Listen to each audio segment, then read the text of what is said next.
Mom, please lang. Nasa trabaho ako ngayon. Pwede mo naman sabihin sa akin yan sa susunod na araw, hindi ba? Marami pa akong kailangang tapusin ngayong araw. No. Ngayon na ang gusto ko. 1 taon mo na akong iniiwasan, anak. Pati yung anak ng kumari ko dahil lamang sa lintik na trabaho na yan. Hindi ka na bumabata, Gabriel. Hindi ka na bata para magpa-easy-easy lang. Sigaw ng kanyang ina dahil sa tinatanggihan na naman niya ang blind date na offer nito. Sa edad na 28, hindi pa naisipan ni Gabriel na makapag-asawa o makipagkilala sa ibang babae. Lalo na sa mga babaeng maingay, pasaway at utu-uto. Kinamumuhian niya ni Gabriel. Tagaktak ang pawis ni Gabriel nang sugurin siya ng ina. Nagtinginan pa ang mga kasama niya sa presinto dahil sa malaar-malait na bibig ng kanyang nanay. Mom, hindi pa ako matanda. Nasa tamang edad lang ako para makapag-asawa. Pero wala pa akong nakikilala na magpapasuko sa akin. Hindi mo na kailangan nun. Gusto ko nang magkaapo kaya bigyan mo na ako ngayon din. Hindi mo alam, ang hirap ko mapalaki ka lang. Wala kang utang na loob. Leche ka talaga. Sigaw ng ina ni Gabriel. Hindi pa talaga ako handa para makilala ang anak ng kumari mo, ma. Dahil ayaw ko sa bata. Sino nga ba naman na magkakagana kung ang babaeng gustong ipakilala sa kanya ay isang college student? Nais ata siyang ipakulong ng kanyang ina sa gagawin niyang pagpatol sa bata. Hindi na bata ang isang yun, Gabriel. Hindi na yun bata dahil dalaga na si Lira. Mom, please. No. Kung di ka pumunta mamaya, sa date niyo ng anak ng kumari ko, huwag ka nang aasa na makikita mo pa akong hayop ka. Huling sigaw ng ina ni Gabriel bago ito nagmarcha paalis ng presinto nila. Napakamot na lang ng sariling ulo si Gabriel dahil sa ilang linggo na pangungulit sa kanya ng ina. Siya, si Gabriel, isa siyang police officer sa presinto sa Taguig. Siya ang tinatawag na halimaw dahil wala siyang sinasanto. Nagkaroon siya ng nobya ng 2 taon pero bigla na lang naglaho na parang bula. Simula noon hindi na nagkaroon man ng interes si Gabriel sa mga babae. Grabe na talaga si mother mo, boss. Hindi ka talaga titigilan hanggat hindi mo kinikita yung babaeng gusto niya para sa'yo. Sabi ng kanyang kaibigan na si Peter. Ang masakit pa rito is ayaw ni boss sa mga babaeng bata, maingay at sakit sa ulo. Mukhang masusubukan ka ata niyan, boss. Pero malay mo lang naman, pasok sa panlasa mo. Singit din ni Ana. Tigilan niyo ako dahil hindi kayo nakakatulong. Dahil kesa gumaan ang loob ko, pinapalala niyo lang. Bumalik na kayo sa training niyo at huwag nang makisawsaw sa problema ko. Yes, sir. Sagot ng dalawa at bumalik sa pagpupush up. Kailangan nang tapusin ni Gabriel ang kahibangan ng ina habang maaga pa. Dahil makakasira lamang ito sa trabaho niya. Sinipat pa ni Gabriel ang suot na relo upang makita kung anong oras. 5:00 na ng hapon. Kailangan niyang makilala ang babaeng gusto sa kanya ng ina at nang mabalaan niya ito na itigil ng kahibangan ng kanilang mga magulang. Pagod na pagod si Lira nang matapos ang klase niya sa PE. Pinalaro kasi ng volleyball ng guro niya dahil paparating na ang intrams. Hindi naman sanay si Lira sa ganitong laro dahil hindi nga siya nag-workout dahil sa katamaran. Inayos pa niya ang pigtails niyang buhok at ang suot niyang PE uniform. Hoy Lira! Tawag sa kanya ng kaibigan niyang si Rosa Marie. Nagniningning pa ang mga mata nito nang makalapit sa kanya. Ano na naman, kung uutang ka wala akong pera. Hindi ako binigyan ni mama dahil hindi rin ako sumipot sa blind date ng maarte kong ka-blind date. Aniya. Loka, hindi naman yun ang sasabihin ko, no? Ano? Maski si Lira ay nag-curious na dahil sa sinabi ng kaibigan. Huwag kang magugulat May gwapong lalaki na naghahanap sa'yo sa labas. Hindi lang basta gwapo kundi yummy pa. Tapos, tipo mo pa siya kasi isa siyang pulis. Tili lalo ng kaibigan niyang si Rosa Marie. Kaya naman, nagsitinginan sa kanila iba pang estudyante. Ano? Dali-dali siyang lumabas ng school at nabungaran nga nila ang pinagkakaabalahan ng estudyante. Isang makisig na lalaki na nakasuot ng pulis na uniforme ang naninigarilyo at nakasandal sa sasakyan nito na nasa labas ng university. Pinagkukumpulan pa ito ng mga babae na parang sinisilaban.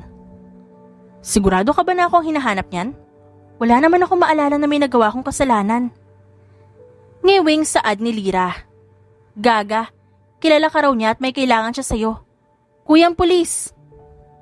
Tawag pa ni Rosa Marie sa lalaki. Kaya naman tumingin ito sa direksyon nila. Dumagundong pa ang tibok ng puso ni Lyra nang magpunta ito sa kanya. Sa sobrang tangkad ng lalaki, kailangan pa ni Lyra na tumingala ng konti dahil hanggang balikat lamang siya nito. Malapad ang katawan at may morenang balat, kaya naman mas lalong nagpagwapo sa lalaki. Ikaw ba si Lyra? Maski ang boses ng lalaki ay gwapo at yun ang pumasok sa isipan ni Lyra. Ako nga, may nagawa ba akong mali, sir? Nag-aalangan pa niyang tanong. Pwede kang makausap? Sabi pa nito, kaya naman tumango siya. Sumakay sila sa sasakyan nito. Dinala sa isang pinakamalapit na cafe. Pagpasok pa lang nila sa loob, pinagtitinginan na sila ng mga babae. May gusto ka bang kape? Order ka lang. Utos pa nito. Pumili ng matcha shake si Lyra dahil healthy ito kahit lasang damo. Sigurado ka ba na yung lumot na yun ang gusto mo? Takang tanong pa ng lalaki habang nakatingin sa inumin ni Lyra. Yeah. Healthy ito at maganda sa digestion. Gusto mo ba? Tikman mo. Alok pa ni Lyra pero umiling lang ang lalaki. Hindi na ako magpapaligoy-ligoy pa, Lyra. Gusto ko lang ipakilala ang sarili ko. Ako si Gabriel. Ako ang lalaking dapat na makakadate mo. Pakilala ng lalaki, kaya naman nasamid si Lyra. Paano mo nalaman na ako makakadate mo? I have sources. At kaya kong gawin ang lahat, miss. Pagyayabang pa ni Gabriel sa kanya. So ano kailangan mo sa akin? Derechahan na tanong din ni Lyra. Ano pa ba? Gusto ko kausapin mo ang mga magulang mo na itigil ang blind date nila para sa atin. May mga kailangan kasi akong tapusin at hindi ko magawa dahil nga gusto kanila para sa akin. Wala akong nakikitang masama dun. Hindi naman masama kung bigyan natin to ng chance, di ba? Saad pa niya. Nakita niya ang pagkadisgusto sa mukha ng lalaki. Kaya naman hindi napigilan ni Lyra na mapanguso. Wala sanang plano na pumunta si Lyra sa blind date para kilalanin ng lalaki dahil baka nga hindi ito pasok sa taste niya. Ngunit ang malaking pagkakamali ng binatang nasa harapan niya ay nang magpakilala ito sa kanya. Are you insane, miss? Hindi mo alam ang sinasabi mo dahil hindi magandang ideya ang gusto ng mga ina natin. May mga trabaho ako na kailangan tapusin at ikaw naman nag-aaral pa. Hindi kita type. Nasakta ng konti ang pride ni Lyra sa sinabi ng lalaki. Hindi rin kita type at kung sakali man, wala din ako magagawa para pigilan sina mama. Eh di do something. Sabihin mo sa kanila na ayaw mo sa akin. Hindi naman ganun yun kahirap, di ba? No, pero wala rin ako magagawa kundi sundin ang gusto ni mama. Hindi lang naman ikaw ang mahihirapan rito. Kasali na ako. Wala akong oras para sa ganitong lokohan. Problemadong sabi ng lalaki. Pero sa pangalawang pag-iisip naman, type kita. Gusto mo bang ituloy ang date natin? Ani Lyra na lalong nagpakunot sa kilay ng lalaki. Natawa sa loob-loob si Lyra habang pinagmamasdan nito. You're crazy! Sigaw pa ng lalaki kaya muli silang nakaagaw ng pansin ng ibang tao. Hindi mo ba maintindihan, miss? Ayoko sa bata, maingay at sakit sa ulo. Paano mo nasabi na maingay at sakit sa ulo ako? Hindi mo dapat hinuhusga na isang tao base lamang sa preference mo. I don't care kung ano pang sabihin mo. Dahil kailangan mong ayawan ng date natin. Bigyan mo naman ako ng peace of mind. Salamat. Wala naman ako nakikitang masama, Gabriel. At saka mga magulang naman natin na may gusto. Sa palagay mo ba, mapipigilan mo sila? Pipigilan ko sila kahit anong mangyari. Dahil ayaw ko na kontrolin nila ang buhay ko. Lalo na ang babaeng pakakasalan ko. Madiin na sabi ni Gabriel bago ito naglakad palabas ng cafe. Iniwan ito si Lyra na nakatingin lamang sa malapad niyang likuran na papaalis ng cafe. Kaysa mainis, ay nakaramdam si Lyra ng excitement dahil ang lalaking gusto pala ng mga magulang niya ay tipo niya. Hindi siya titigil hanggat hindi niya nakukuha ang loob ng lalaki. Wala pang ginusto si Lyra na hindi niya nakukuha. By hook or by crook, kukunin niya ang binata at walang makakapigil sa kanya. Kinabukasan, maagang umuwi si Lyra galing eskwelahan. Dahil ngayong araw, plano niyang puntahan si Gabriel sa presinto kung saan ito nagtatrabaho. May dala pa siyang cake at inumin na napansin ni Lyra na iniinom nito noon nasa cafe sila. Sigurado ka ba sa gagawin mo, Lyra? Hindi ba ikaw na nagsabi na ayaw sa'yo ng lalaking yun? Paano ka pupunta dun kung ayaw nga sa'yo? Tanong ni Rosa Marie. Kilala mo ako. Hindi ako titigil hanggat hindi ko nakukuha ang gusto ko. At siya yun. Nakita ko ng lalaking pakakasalan ko. Ewan ko sa'yo. Basta kapag sinaktan ka niyan, huwag kang babalik sa akin ha. Paalala pa ng kaibigan niya. Lakas loob na nagtungo si Lyra sa presinto kung nasan si Gabriel. Maganda naman ang presinto at may kalakihan. May mga pulis din sa loob. Nang mapansin siya ng isang lalaki na cute, lumapit ito sa kanya. Miss, anong may paglilingkod ko sa'yo? Nakangiting sabi pa nito. Hinahanap ko si Gabriel. Nandyan ba siya? Nakangiti ding tanong pabalik ni Lyra. May kailangan ka sa kanya? Nasa duty kasi siya ngayon. Pero kung emergency yan, pwede ka naman maghintay sa opisina niya. Alok pa ng lalaki. Dinala siya nito sa loob ng opisina ng lalaki. Simpleng opisina lang na may isang mesa at upuan. Mga libro na puno ng alikabok dahil marahil hindi na nalilinisan. Isang mini sofa kung saan siya pumwesto. Miss, tanong ko lang, kaano-ano ka ni boss? Ako yung nobya niya. Aniya. Nanlaki ang mga mata ng lalaki at napatakip ito ng bibig dahil hindi niya inaasahan ang sasabihin ng babae. Kailan pa? Walang nakakwento sa amin si boss. Kahapon lang actually. Ikaw yung babaeng i-date niya, hindi ba? Takang tanong ng lalaki. Tumango si Lyra ng buong gala kaya naman mas lalo itong suminghap. Nagpaalam pa ito na lalabas at may aasikasuhin pang bagay. Naghintay si Lyra sa loob ng opisina ni Gabriel hanggang sa dalawin siya ng antok. Nahiga siya sa mini sofa at walang pag-aalinlangan na pumikit at umidlip panandalian. Hindi inisip na hindi siya pamilyar sa lugar kung nasan siya. Mabilis na umuwi si Gabriel dahil sa ibinalita sa kanya ni Peter. Nasa loob daw ng opisina niya ang nobya niya. Walang maalala si Gabriel na may nobya siya. Kaya umuwi siya upang makita kung sino ang sinasabi ng kanyang kaibigan. Naabutan ni Gabriel ang babae na tahimik na natutulog sa loob ng kanyang opisina. Yakapan nito ang bag at isang paper bag na nasa ibabaw ng mesa. Hindi naman niya magising ang babae dahil mahimbing ang tulog nito at mukhang pagod. Tumungo na lamang si Gabriel sa mesa at tinapos ang report paperworks na kailangan niyang tapusin ngayong araw. Kinuha na rin niya ang paper bag na dala ng babae at sinilip ang laman nito. Isang malamig na black coffee at isang cake na may flavor na matcha. Pikit matang kinain ni Gabriel ang cake kahit hindi niya maintindihan ang lasa nito. Naalimpungatan naman si Lyra dahil sa basa at malambot na dila na dumidila sa kanyang paa. Nang buksan niya ang mga mata, bumungad sa kanya ang isang cute na aspin. Gising ka na?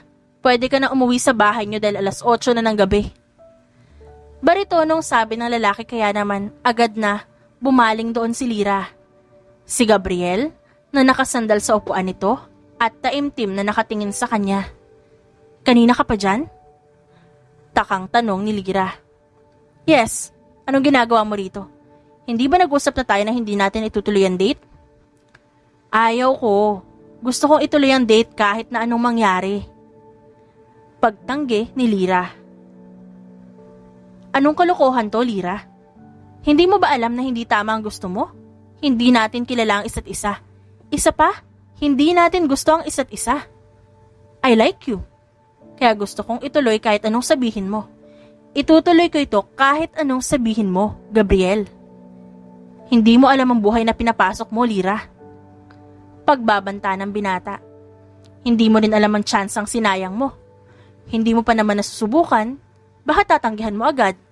Malay mo, Ako na palang icing sa ibabaw ng cupcake mo. Pagbibiro ni Lyra na lalong nagpaasim sa mukha ni Gabriel. Ito ang dahilan kaya ayoko sa mas bata sa akin. Mahinang bulong ng lalaki. Get your things at ihahatid kita sa inyo dahil delikado na ang gabi. 3 oras ang layo ng bahay ni Lyra simula sa kanila hanggang sa presinto. Tinakasan na nga niya ang driver niya at tiyak nag-aapoy na naman sa galit ang mama niya dahil late na naman siyang umuwi. Uuwi ka ng ganito kadilim? Hindi mo ba alam na delikado ang ganitong oras, ha? Parang kuya pa na sermon nito. May driver ako. E di sana tinawagan mo para sunduin kanya sa presinto. Nagsasayang patuloy ako ng gas. Ay wow! Dahil lamang doon, kaya ka nagagalit sa akin? I can't believe this. Hasik din pabalik ni Lyra. Manahimik ka na nga, ang ingay mo din. Sita pa sa kanya ni Gabriel. 10:00 ng gabi nang makarating sila sa bahay ni Lyra. Sa gate pa lang, nakikita na ni Lyra ang kanyang ina na naghihintay. May tanga na siyansen at tiyak ipapalo sa kanya. Nang makababa sila ng sasakyan, mabilis na yumakap si Lyra sa braso ni Gabriel. Let go. Ayaw, nakikita mo ba si mama? Papaluin ako niya ng siyanse. And so, kasalanan mo yan dahil pumunta ka ng presinto. Alam mo ba kung anong oras na?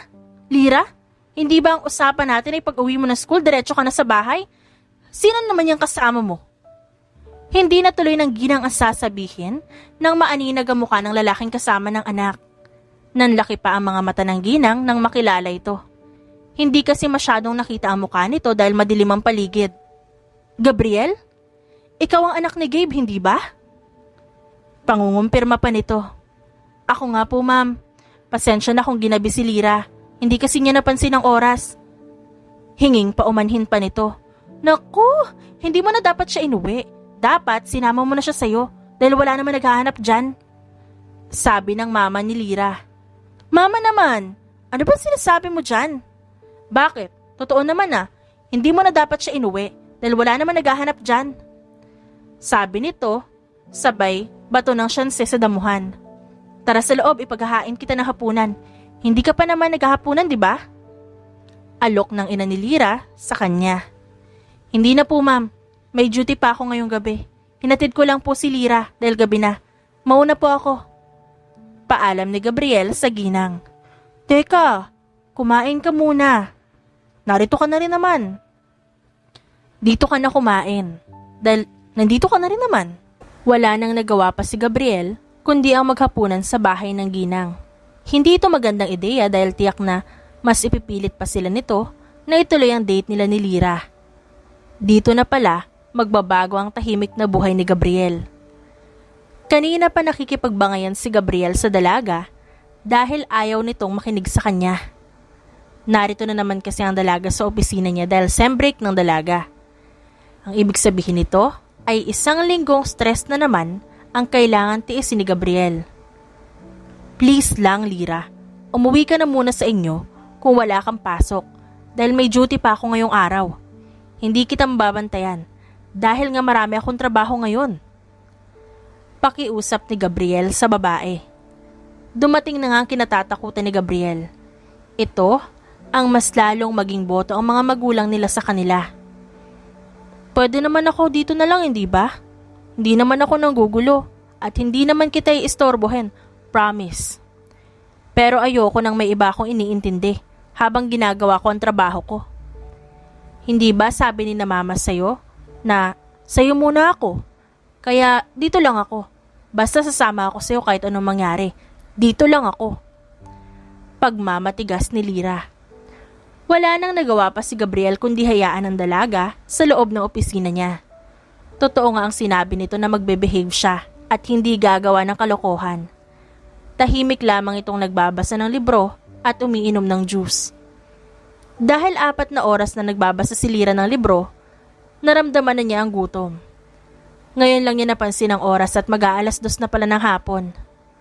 Kaya pala hindi na matahimik ang mga bulati niya sa loob ng tiyan. Sinipat niya ng tingin si Gabriel at ganun pa rin ito tutok sa ginagawa. Gabriel? What? Masungit pa nitong tugon. Nagugutom na kasi ako, hindi pa ba tayo kakain?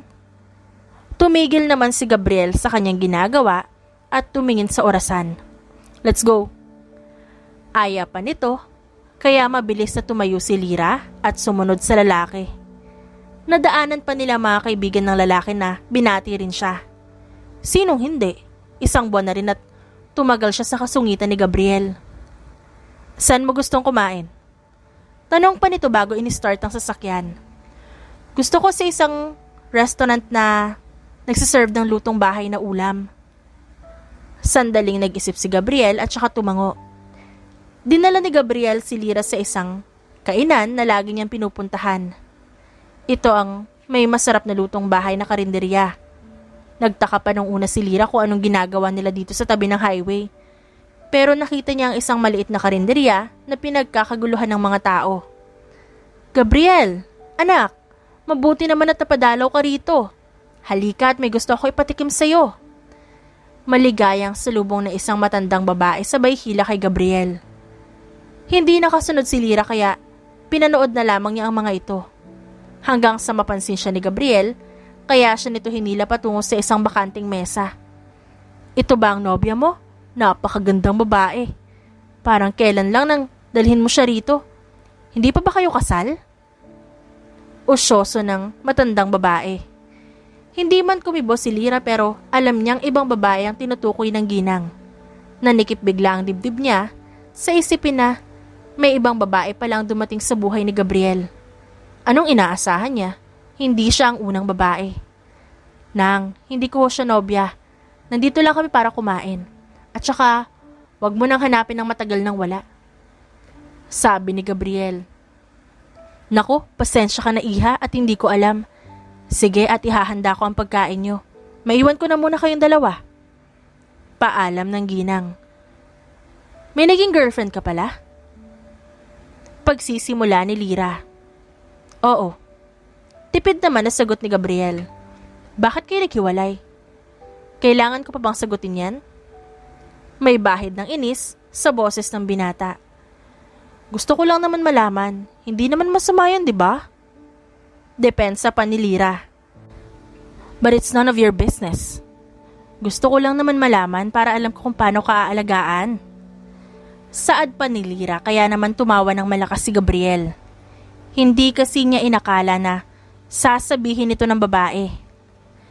Aalagaan? Mukha ba akong bata sa'yo, Lyra? Mabuti pa, kumain ka na lang dahil gutom lang yan. Sabi ni Gabriel. Hindi na nagtanong pa si Lyra at nanahimik na lamang hanggang sa makabalik sila sa opisina ng lalaki. Para bang walang nangyari dahil tumahimik ang lalaki at mas naging focus ito sa ginagawa. Humahangos pang pumasok sa opisina si Peter dahil mukhang may emergency. Pinagpapawisan kasi ito at namumutla. Boss, may hostage taking na nangyayari ngayon sa plaza. At 5 mga sibilyan na nasaktan. 10 ang hostage. At 1 2 taong gulang na bata. Sabi ni Peter. Ihanda niyo ang sasakyan. Saad naman ni Gabriel.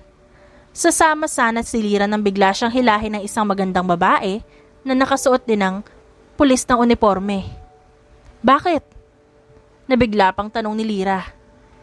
Hindi mo man narinig ang sinabi ni Peter? May hostage na nagaganap at ang 5 sibilyan ay sugatan. Alam ko, hindi ako bingi. Naiirita pang sagot ni Lyra sa babae. Unang beses na nakita niya ang babaeng pulis ay mabigat na ang loob niya rito. Siguro, dahil ibang tingin ng babae kay Gabriel, isang babae si Lyra kaya ramdam niya kung sino ang magiging kalaban niya sa atensyon ng binata. Bakit ka sasama? Hindi mo ba alam na delikado? Tapos susunod ka? Maghapon at ilang araw na kitang nakikitang bumubuntot kay Gabriel. Hindi mo ba nakikita na isa kang sagabal sa trabaho niya? Ano naman ngayon? Kung siya nga hindi ako binabawalan, ikaw pa kaya? Anong hindi? Makapal lang ang mukha mo kaya hindi mo makita na isa kang sagabal. May limitasyon din ang pagbuntot mo sa kanya. Dumito ka lang sa loob ng opisina at maghintay. Sabi ng babae. Ayoko, sasama ako kay Gabriel. Nagpupumilit na sabi ni Lyra, kaya naman hindi siya namalaya ng ibang kasamahan ni Gabriel na sumakay sa likuran ng sasakyan. Hindi inisip ni Lyra ang malaking kapahamakan na naghihintay sa kanya dahil sa katigasan ng ulo. Hindi niya sinunod ang sinabi ng babaeng pulis at umandar ang pagiging isip bata niya. Marami ang tao na nanonood sa isang hostage-taking na nagaganap sa loob ng jewelry shop. Mga magulang na nagsusumamo na pakawalan ng mga mahal nila sa buhay nakasali sa hostage-taking. Bumaba si Gabriel dala ang isang baril upang manguna sa nagaganap na kaguluhan.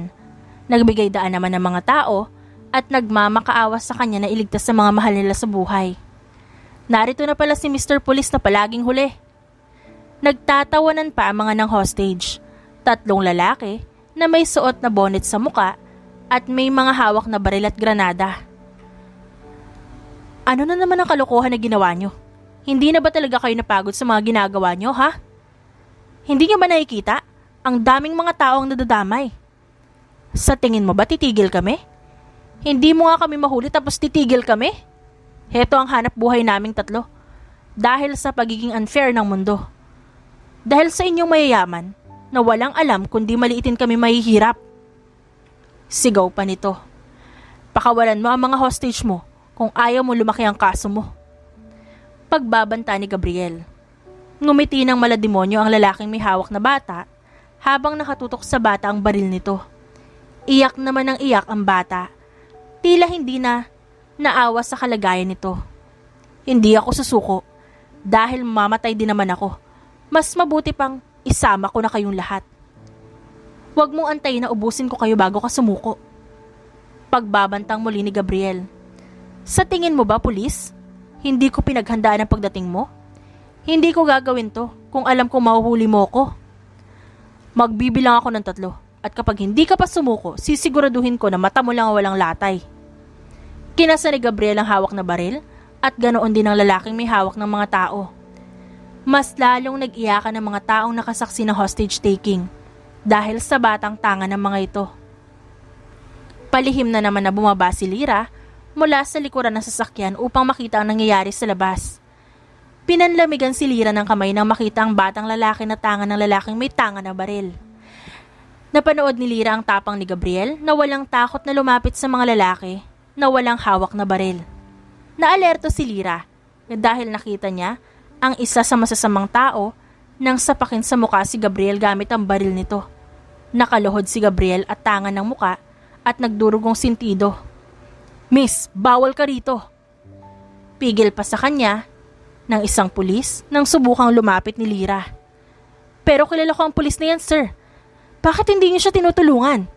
Gumawa kayo ng paraan. Pagwawala ni Lyra.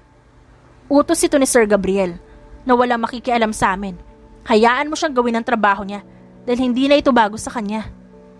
Pero hindi niyo ba nakikita na 3 sila? Tapos nakaluhod na lang siya? Lyra, halika rito. Tawag ng babae kanina na nagbigay ng babala sa kanya. Matalim ang tingin ng babaeng pulis sa kanya. Kaya sapilitan siya nitong hinila, paalis sa lugar. Kaya naman nagpapapalag siya. Ano ba? Bitiwan mo nga ako. Hindi mo ba nakikita na humihingi ako ng tulong sa kanila para iligtas si Gabriel? Nahihibang ka na ba? Hindi mo alam ang pinapasok mong sitwasyon. Hindi mo alam ang nangyayari, kaya bakit ka nakikialam? Hindi naging magaling na pulis si Gabriel kung matatalo lamang siya ng simpleng problema na yan. Sigaw sa kanya ng babaeng pulis. Bakit kung makapagsalita ka parang alam mo ang lahat? Sino ka ba? Kaibigan niya ako. Palibhasa kasi isip bata ka. Kaya ganun ka na lamang mag-isip ng kung anong masama sa akin. Ilang taon ka na ba? 18? 20? Bata ka pa. Para paulit-ulit kong sabihin sa'yo ang tama. Hindi na ako magtataka kung bakit hindi ka magugustuhan ni Gabriel. Isang malakas na sampal ang binigay ni Lyra sa babae dahil sa mga sinabi nito. Tinamaan siya sa lahat ng sinabi ng babae dahil alam niyang tama ang sinabi nito. Pinamukha niya kay Lyra na hindi siya nararapat para kay Gabriel. Ano? Masakit?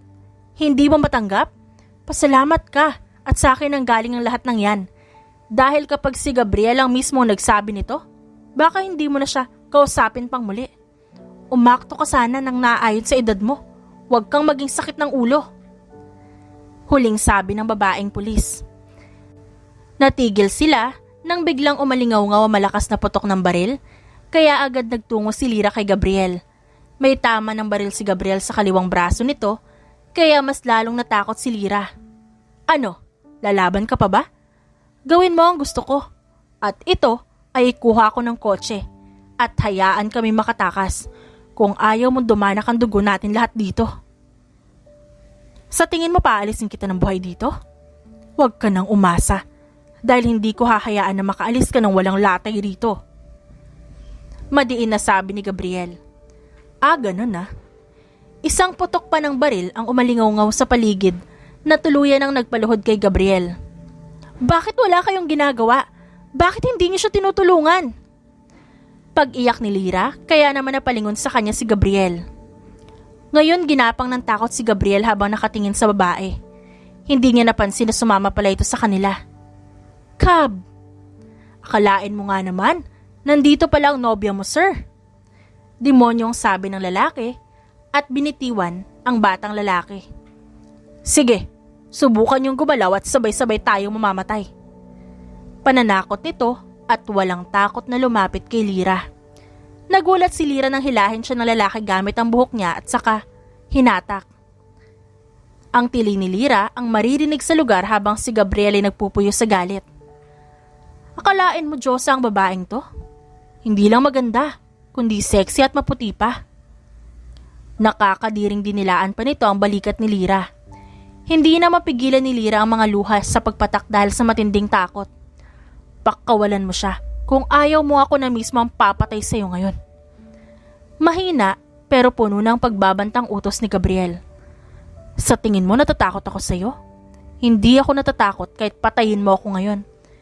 Pero hindi ko bibitawan ng babae mo hanggat di ko natitikman ang pag-aari mo. Batak na batak ang mga ugat sa kamay ni Gabriel dahil sa pagpipigil ng galit niya.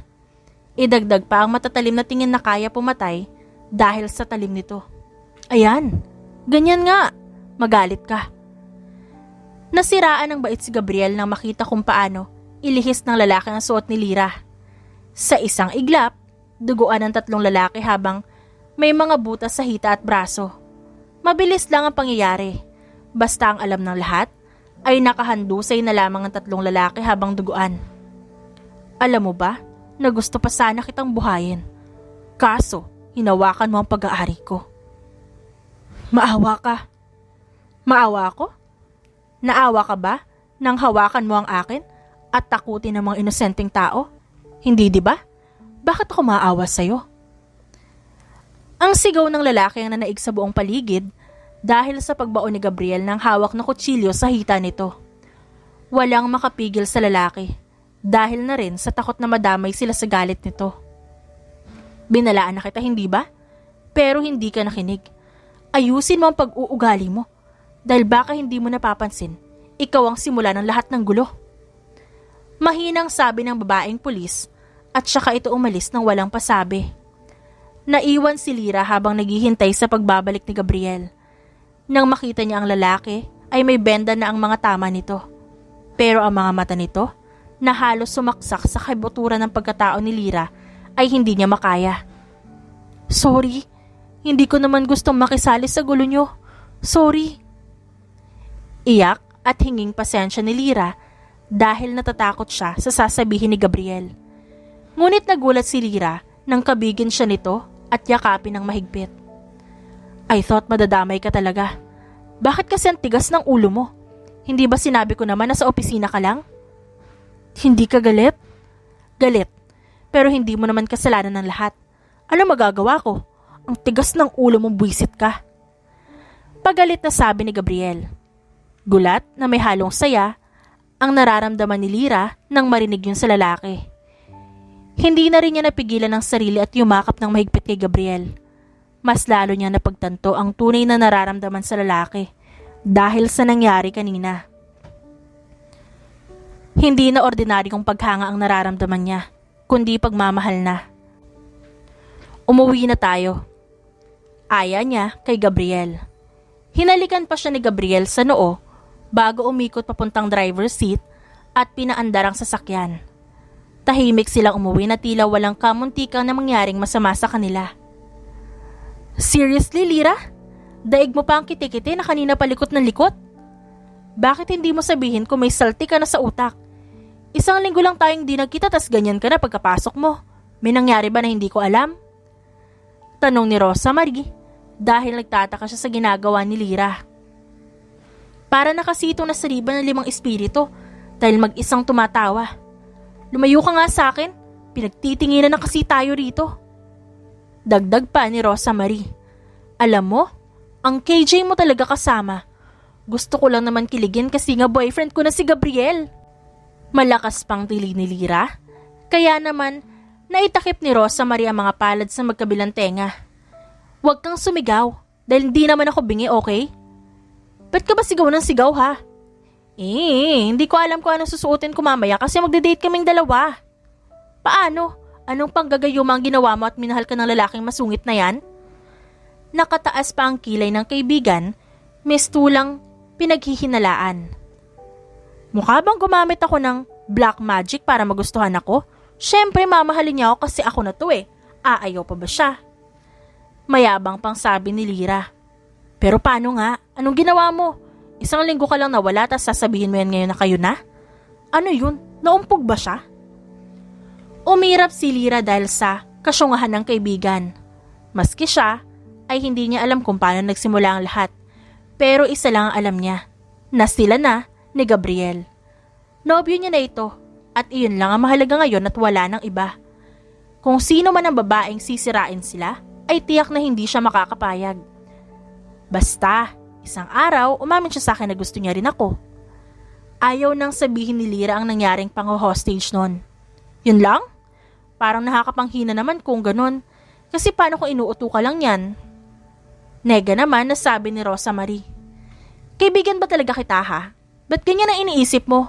Hindi ba pwede na masaya ka na lang para sa akin? Hindi ko ano yung iniisip mo dyan. Wala ba siya dating nobya? Baka naman bumalik ang isang yun at mapornada ang kabaliwan mo. Dagdag pa ng kaibigan na mas lalong nagpaasim sa mukha ni Lira. Nakalimutan niya na sana ang tungkol sa nobya nito na ayaw sabihin ni Gabriel ngunit heto at pinaalala naman sa kanya. Kailan kaya siya sasaya na hindi sinisira ang araw niya? Dinampot ni Lira ang bag at saka tumayo. Nagtaka naman si Rosa Marie sa ginawa ng kaibigan. San ka pupunta? Hindi ba may usapan tayong dalawa nagagala tayo ngayon? Hindi na, nakakainis ka eh. Pupuntahan ko na lang si Gabriel. Ani Lira at walang pasabi na umalis at iniwan ang kaibigan. Pinili na lamang ni Lira na pumunta sa presinto kung saan nagtatrabaho si Gabriel. Pero nagdala muna siya ng merienda na kakainin ng lalaki bago siya pumunta rito. Sa labas pa lang, marami na ang abala at paikot-ikot na mga pulis pero binabati pa rin siya. Hanggang sa maabutan niya si Denny, ang babaeng pulis na may lihim na galit sa kanya. Hindi ito pinansin ni Lira at dumiretso na lamang sa opisina ng lalaki nang pigilan siya nito. Bakit? Malamig na tanong ni Lira sa babae. Pwede ka makausap? Isasabihin lang ako mahalagang bagay sa'yo. Kung tungkol na naman yan sa pagiging isip bata ko, wag na lang dahil alam ko na. Bitawan mo na lang ako bago pa lumamig ang kape na dala ko. Kahit 5 minuto lang. Hindi na at di ko gustong malaman ang sasabihin mo. Hinaklit ni Lira ang brasong tanga ni Denny at naglakad ngunit napatigil siya sa sinabi ng babae. Kahit na tungkol sa dating nobya ni Gabriel ang sasabihin ko? Lumingon paharap si Lira kay Denny nang taimtim dahil aminado siya na nakuha ng babae ang atensyon niya dahil sa sinabi nito. Nagpasya sila na mag-usap sa likod ng presinto kung saan may upuan sa ilalim ng puno. Malilim rito at masarap ang hangin. Anong sasabihin mo? Gusto kong layuan mo si Gabriel dahil hindi mo alam ang pinapasok mo. Hindi ka naman siguro ignorante at alam mong may naging nobya si Gabriel, hindi ba? Oo. Tipid na sagot ni Lira. Babalik na siya. 3 salita na nagpakaba ng matindi kay Lira. Nanginig ang mga kamay niya na may hawak na paper bag. Anong ibig mong sabihin na babalik na siya? Ba't parang kilala mo ata siya? Kilalang kilala. At ilang taon ko rin binantayan ng lalaking yan para sa pagbabalik niya, may babalikan pa siya. Pero dumating ka na lang bigla at inagaw sa kanya ang lahat. Hindi nakaligtas sa mga mata ni Lyra ang galit sa mga mata ni Denny. Bakit mo ginawa yun? Bakit mo binantayan ang lalaking minamahal mo para sa babaeng yan? Bakit? Kaano-ano mo ba siya? Hindi mo na dapat malaman ng relasyon naming dalawa. Ang gusto ko lang iparating sa'yo, may naghihintay kay Gabriel kaya iwanan mo na siya. Huwag mo siyang bigyan pa ng dahilan para wala na siyang balikan. Nag-init ang ulo ni Lyra dahil sa gustong gawin ng babae. Ni minsan ay hindi siya minandohan ni numan, lalo na kung tungkol ito sa ganitong bagay. Hindi siya basta-basta aatras dahil lamang sa sinabi ng babae. Siya na ang bagong nobya ng lalaki.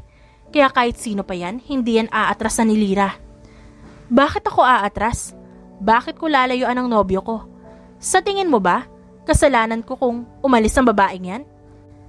Kasalanan niya kung bakit napunta sa akin si Gabriel. Hindi mo naiintindihan ang sinasabi mo, Lyra. Bata ka pa para sa ganitong bagay. Kaya habang maaga pa, kung ako sa'yo iwanan mo na si Gabriel, masasaktan ka lang. Masaktan man ako, it's my choice at wala kang pakialam dun.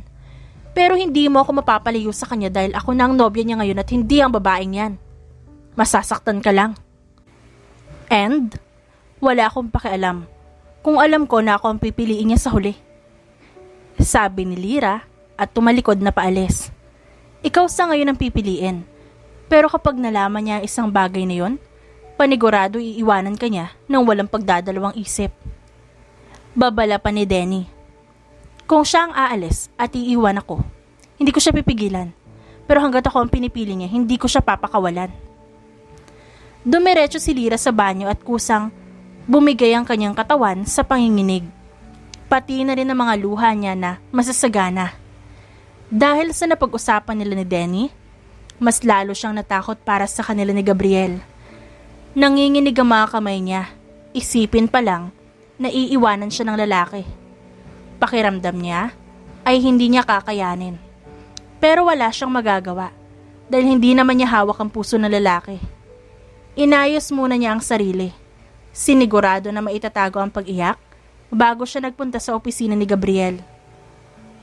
Hello, love. Namiss mo ba ako? Masigla pa niyang bati na makita si Gabriel na nakaupo at nakapikit. Natulala pa ng dalian si Lyra at pinagmasda ng kagwapuhan ng lalaki. Kusa na namang pumatak ang mga luha niya. Kaya mabilis niya itong pinunasan. Pero nakita na siya ni Gabriel. Why are you crying? Takang tanong pa ng lalaki. Wala naman. Masaya lang ako kasi, boyfriend na kita. Palusot pa ni Lyra. So, kailangan ba umiyak ng ganyan kalala? Come here.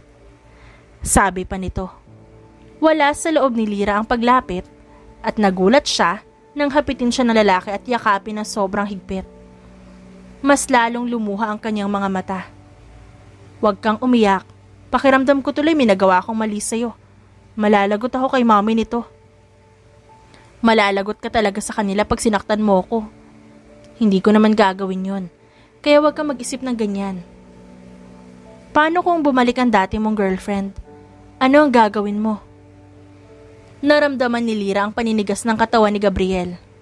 Mukhang hindi inaasahan ang tanong niya. Bakit mo naman natanong ang bagay na yan? Hindi mo pa rin makalimutan na nangyari sa karinderya? Hindi sumagot si Lyra at umiwas lamang ng tingin. Napabuntong hininga si Gabriel at kinalong si Lyra at inupo sa kandungan niya at niyakap ng mahigpit.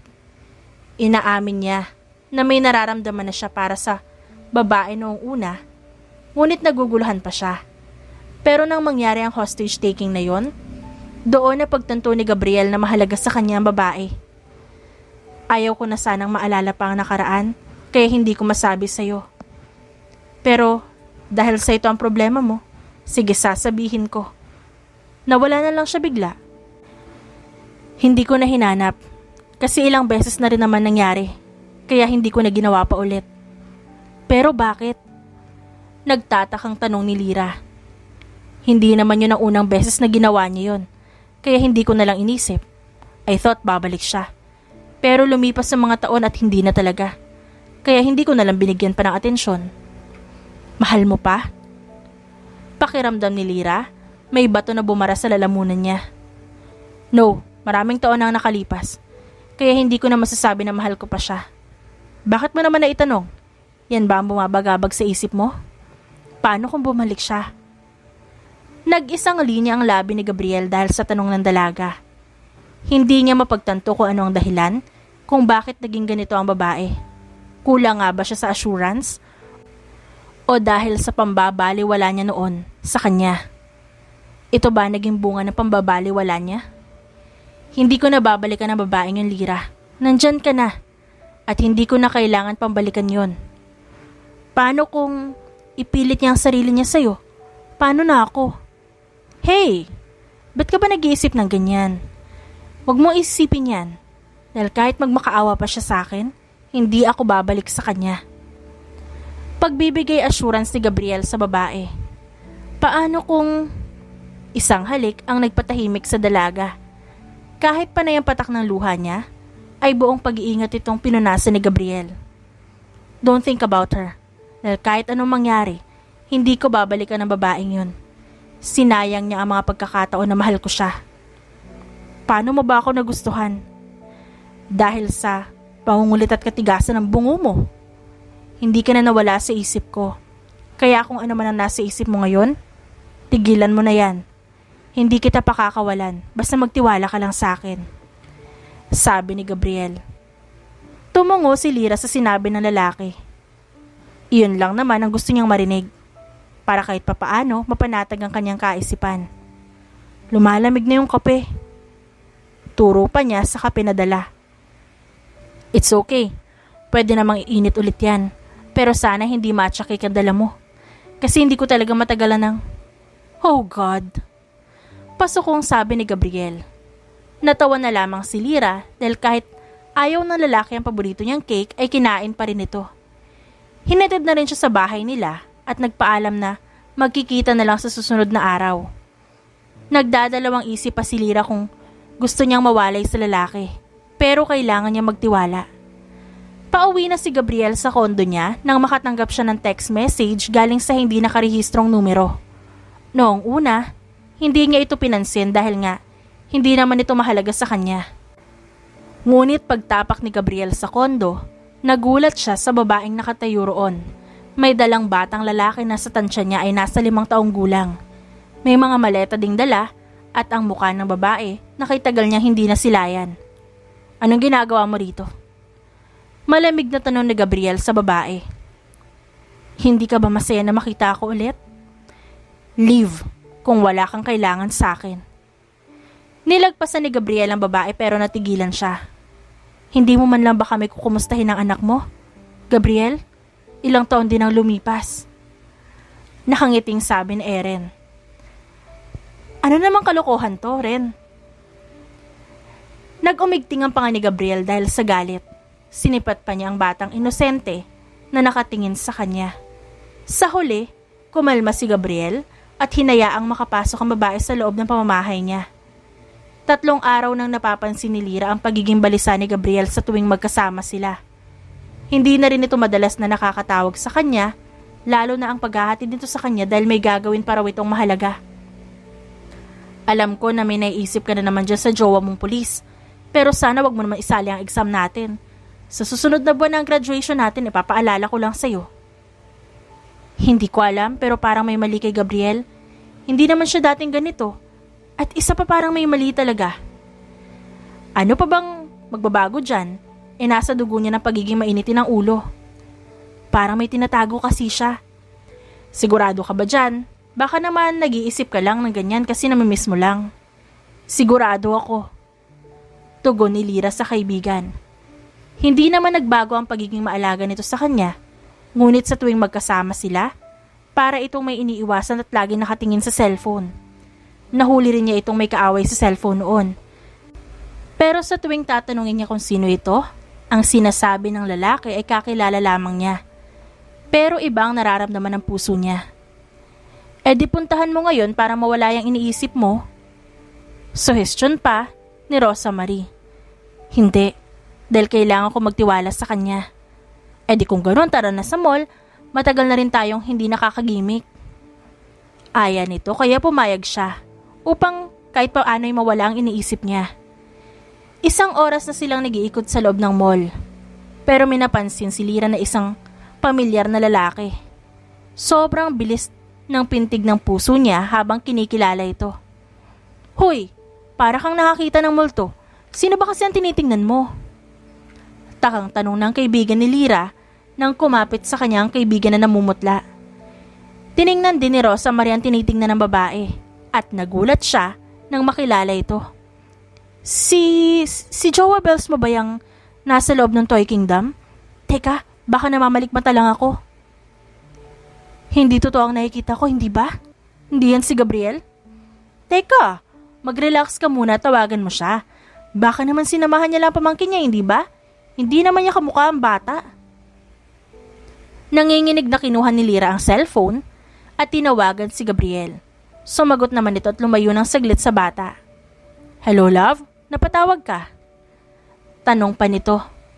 Nasaan ka? Pwede mo ba akong sunduin ngayon? May kailangan lang kasi akong puntahan love. I'm sorry, may trabaho kasi akong kailangan gawin ngayon. May duty kasi ako. Laglag ang balikat ni Lyra nang magsinungaling sa kanyang lalaki. Nasaan ka ba ngayon? Nasa presinto ako ngayon. Mamaya na lang tayo mag-usap love, may mga kailangan lang akong gawin. Bye. Saka siya, pinatayan ng tawag. Tulala si Lyra habang pinagmamasdan ng lalaki na bumalik sa bata. Pumatak ang luha niya nang makita ang magandang babae na lumapit dito. Humalik pa sa pisngi ng lalaki at masayang naglalakad. Anong sabi? Nagsinungaling siya sa akin. Puno ng sakit na sabi ni Lyra. Kumalma ka lang. Baka naman may ibang dahilan pa si Gabriel kaya niya nagawa yan. Nililoko niya ako. Luha ang umuwi si Lyra kasama ang kaibigan na masama ang loob at nasasaktan. Sa kabilang panig naman ay si Gabriel na kanina pa naiinip dahil wala pa si Ren upang kunin ang anak nito sa kanya. Naghintay ka ba? Saad pa nito na humalik sa pisngi niya. Pwede bang kunin mo na sa akin ang anak mo? Tumawag na sa akin ng girlfriend ko at hindi ko na kaya magsinungaling sa kanya. Oh, edi sabihin mo sa kanya na may anak ka na. Biro pa nito na mas lalong nagpaasim sa mukha ni Gabriel. Chill bro, biro lang, masyado ka namang seryoso. Nakausap ko na ang asawa ko at bukas na bukas din, susunduin na kami sa kondo mo. Salamat, pinatuloy mo kami ng anak ko. Umalis ka na dahil hindi ko na maatim na iwasan ng nobya ko. Kailangan ko magpaliwanag sa kanya dahil alam ko nakakaramdam na siya. Dapat lang, dahil ibang instinct ng mga babae. O siya, sabihin mo sa kanya, gusto ko siyang makilala. Gusto ko makilala ang umagaw sa puso mong bato. Biro pa ni Ren na nagpatawas sa kanila. Nakahanda na ang lahat, pati na rin ang proposal na gaganapin bukas ng gabi. Alam ni Gabriel na hindi pa nakakatapos sa huling semester ang babae. Ngunit hindi na siya makapaghintay. Baka maagaw pa ito kaya magpo-propose na siya. Basta ang sinabi ko, huwag mong kalilimutan, okay? Para naman hindi ka iwanan yan. Tulad ng ginawa mo sa akin noon. Hoy, para sabihin ko sa'yo, wala kang oras sa akin noon. Kaya hindi na lang ako nagparamdam sa'yo. Ang kapal na mukha mo, dapat nga pasalamatan mo ako at naibigay ko pa ang closure na gusto mo. Suplada nitong sabi. Kumain pa sila sa isang mamahaling restaurant habang hinihintay ang asawa ni Ren. Oo, magkaibigan na lamang ang dalawa. Dahil sa masinsina na pag-uusap. Wala namang samaan ng loob dahil naging maayos kahit papaano ang paghihiwalay nila ngayon. Nang makauwi si Gabriel sa kondo, kinuha niya ang singsing na pinagawa pa sa ibang bansa. Kinakabahan at natatakot siya dahil baka hindi pumayag ang babae sa alok nito. Matutulog na sana siya nang makatanggap ng tawag mula sa ina ni Lyra.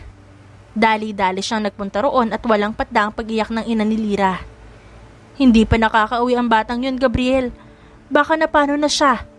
Umalis siya dito ng mugto ang mga mata at tila galit. Tapos wala na. Sumbong pa nito. Huwag po kayo mag-alala at ako nang bahala maghanap sa kanya. Mabuti na lamang at natawagan ni Gabriel ang kaibigan ng dalaga na si Rosa Marie. Nasa bahay ito ng babae at lasing na lasing. Hi sir, mabuti naman at nandito ka na. Hindi ko na kasi makontrol si Lyra dahil sobrang lasing na talaga siya. Sabi nito, bago pinapasok si Gabriel sa loob ng kondo. Ano ba nangyari sa kanya? Hindi ko rin siya natawagan kanina. Kayo na lang sir ang mag-usap. Umiwas pa ito ng tingin. Nadatnan ni Gabriel si Lyra na umiiyak habang umiinom ng alak. Nilapitan niya ito at inakay patayo, ngunit isang sampalang natamo niya sa babae. Para saan yun? Ang kapal ng mukha mo magpakita sa akin matapos mo akong lokohin, ha? Ang kapal ng mukha mo. Ano bang sinasabi mo? Bakit ka kasi uminom ng ganyan karami? Hindi ba sinabi ko sa'yo? Sabihin mo sa akin kung may problema ka? Minahal mo ba ako, ha? Of course. Ano ba talaga nangyayari sa'yo? Naguguluhan si Gabriel sa inaakto ng babae. Ano ba talagang problema mo? Sabi mo hindi mo na mahal ang babae yun tapos may anak pa kayo? Ano sa palagay mo sa akin? Isang katatawanan? Nanlaki ang mga mata ni Gabriel nang mapagtanto ang lahat. Unti-unti siyang lumapit kay Lyra, ngunit itinaboy lamang siya ng babae. Let me explain, okay? Mali ang iniisip mo. Mali ang iniisip ko? Nagsinungaling ka sa akin. Sa mismong harapan ko pa, tas sasabihin mo sa akin na mali ang iniisip ko? Kumalma ka muna at makinig ka sa akin. Makinig sa'yo? Hindi ako makikinig sa'yo dahil sinungaling ka talaga. Tumakbo palabas si Lyra ng kondo ni Rosa Marie. Hinabol pa siya ng dalawa habang tinatawag ang pangalan niya. Panay ang takbo ni Lyra sa ilalim ng maambon na kalangitan. Wala siyang suot na sapin sa paa hanggang sa mapagod siya at makarating sa isang playground. Umupo siya rito at iniyak ang lahat ng hinanakit ng damdamin niya. Nakikisama pa sa kanya ang kalangitan ng lumakas pa ang ambon, hanggang sa umulan ng tuluyan. Love. Sinundan pa rin siya nito sa kabila ng pagtakas niya. Ano? Pwede ka nang bumalik sa kanya. Bakit ba ako magtataka? Hindi mo naman ako talaga gusto, di ba? Kasi kung gusto mo ako, hindi tayo abot sa ganito, hindi ba? Hayaan mo ako magpaliwanag. Bakit? Oo, nagkita kami ni Ren. Pinatuloy ko siya sa kondo ko kasama ang anak niya. Pero tinulungan ko lamang siya. Hindi ko anak ang batang yun. At hindi ko na siya mahal. Magkaibigan lang kami. I'm sorry kung di ko nasabi sa'yo agad. Please, I'm sorry. Paliwanag ni Gabriel. Lumuhod pa ito sa harap ng dalaga at hinawakan ng mga kamay.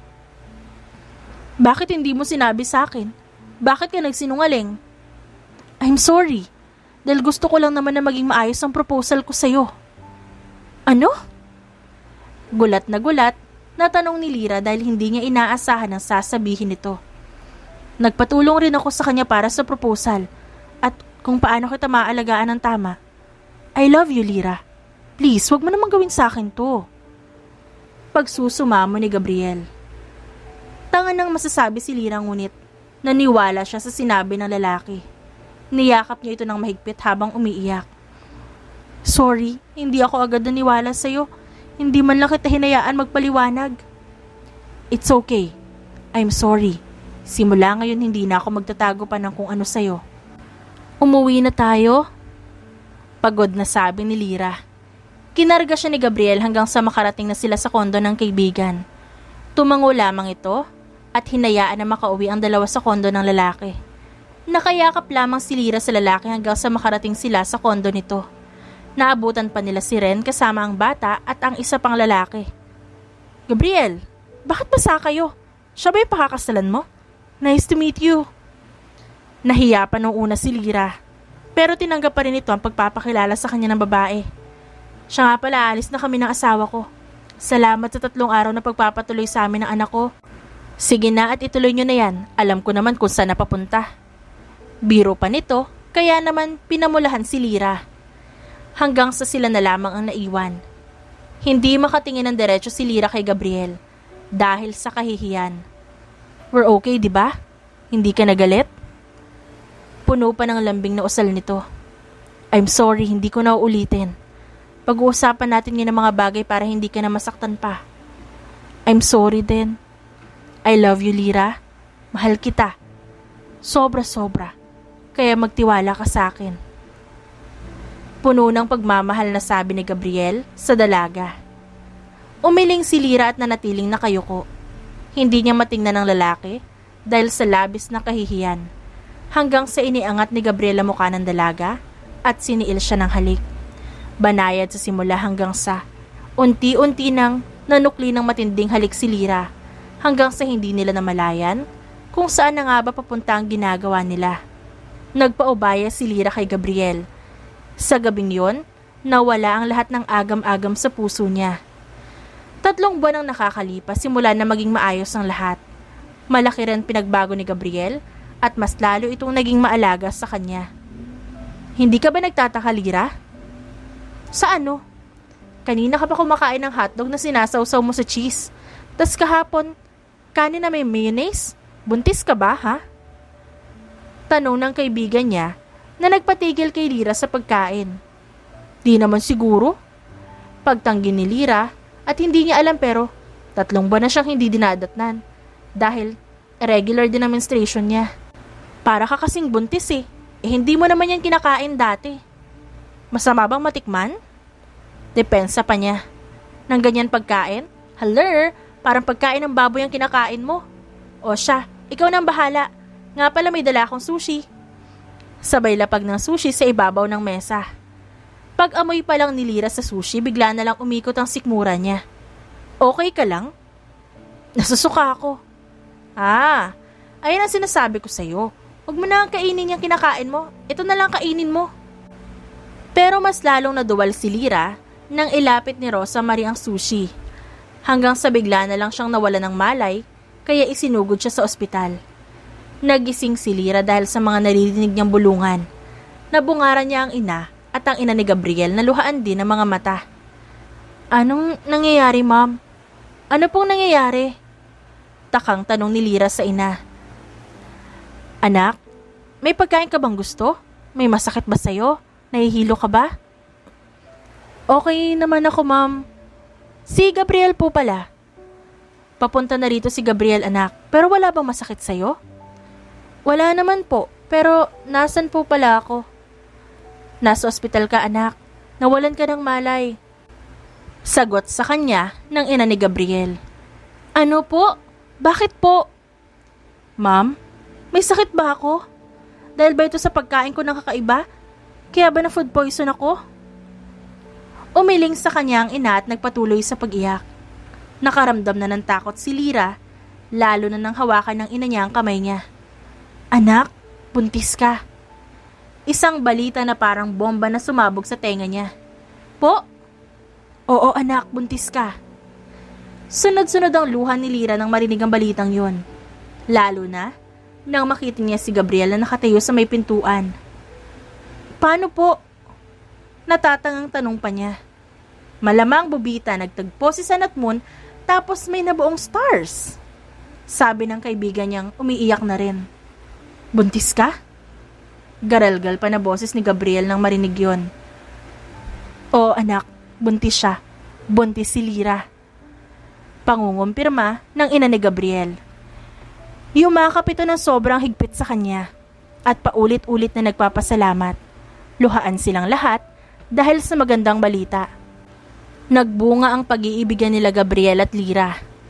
Nang araw na yun, naging maayos ang lahat at mas naging masayang pagsasama nila. 2 linggo pagkatapos ng pagka-hospital kay Lyra, nagpakasal sila ni Gabriel at nagsama sa iisang bubong. Makalipas ang 5 taon, tagaktak ang pawis ni Lyra dahil sa pagmamadali na pumunta sa paaralan ng anak.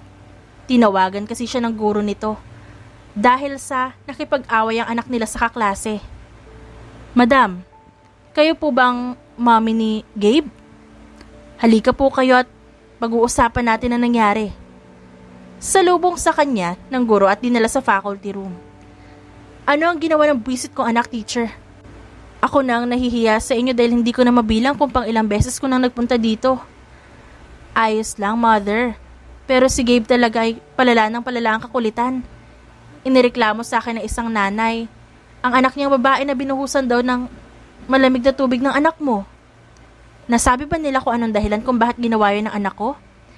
Dahil sa pagbuntot daw nitong batang babae kay Gabe. Paulit-ulit daw nagtatapat ng pag-ibig. Hindi alam ni Lyra kung magagalit ba siya o matatawa sa sinabi ng guro. Yun lang ba? Hindi pa yun, misis. Dahil tinantana na siya ng batang babae na taga-ibang section lang, hindi na siya pinapansin at Kinukulit. Nagalit bigla si Gabe. Tapos, inaway niya yung kalaro nitong batang babae na binuhusan siya ng tubig. Pagkatapos, sinabi niya na nobit niya na daw ito. Napatampal si Lyra ng sariling noo dahil sa sinabi ng guro. Hindi na siya magtataka kung bakit ganyan ang anak niya lalaki. Hindi na siya lalayo dahil kilala niya kung kanino ito nagmana. Pasensya na talaga, ako nang bahala sa kanya. Saad ni Lyra at saka bumalik sa classroom ng anak. Tinawag niya ito at pinanlisikan ng mga mata kaya naman yumuko ang bata. Gabe, sinasabi ko sa yung bata ka, kung gusto mo pala siya, hindi mo na dapat inaway.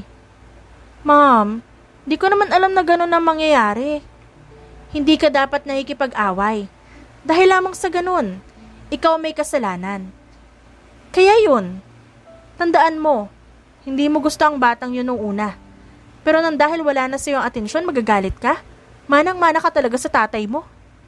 Hoy, bakit nasali ang pangalan ko dyan? Saka bakit mo sinisigawan ng anak ko? Bata pa yan. Hindi pa niya alam ang ginagawa niya.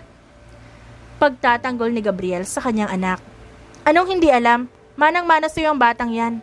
Hindi mo ba alam na bigla na lang nanuntok yan dahil sa hindi na siya pinapansin ng babaeng sinusungitan niya? Sumbong pa ni Lyra sa asawa. Really, son? Sana sinapak... Aray! Aray naman, love! Bakit ka nananampal? Reklamo ni Gabriel habang tanga ng bunsong anak na babae na kanina pa humahagik-gik. Ewan ko sa'yo, ayusin mo yung problema ng anak mo ha. Sakit ka talaga sa ulo, pare-pareho kayo. Sabi ni Lyra, saka naglakad ng mabilis. Tumatawa na lamang si Gabriel habang habol ang asawa. Hindi na ito bago sa kanila. Dahil naging parte ng buhay nila ang pagsisigawan at pag-aawayan. Pero isa lang ang sigurado ni Gabriel at Lyra. Wala na silang mahihiling pa dahil masaya sila sa pamilyang kanilang binuo. The end. At dyan nagtatapos ang ating kwentong pinamagatang The Police Officer and His Little Wife. Written by Lady Precious. Dearest friends and avid listeners, don't forget to like our videos and subscribe to our channel for more wonderful stories. Mula sa aming main channel, Randall Tagalog Love Stories, and for our second channel, Miss R Stories, lubos po naming pinasasalamatan ang inyong suporta at pagtangkilik sa aming mga likang istorya. Ingat po kayong lahat and have a good day everyone. Paalam!